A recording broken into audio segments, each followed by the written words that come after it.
Sasa mganga ameniambia ili nipate utajiri nimtoe kafara huyu mjomba. Lakini mbona mjomba wangu hajawahi hata kunitukana, amenyoka? Mjomba. Wewe unaongea na simu hapa? Mama. Wewe unaongea na simu hapa? Bwana heshima basi kidogo. Heshima mjomba. Sasa, baraja nataka nikwambia hapa. Anko. Heshimiane. Nakwambia naongea na simu na unajua naongea na nani? Unajua naongea kitu gani? Nishakwambia naongea na simu, tulia.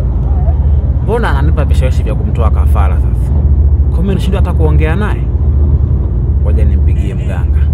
Sasa mtaalamu, wewe unaniambia nitakapojisikia tu kumtoa kafara nikwambie.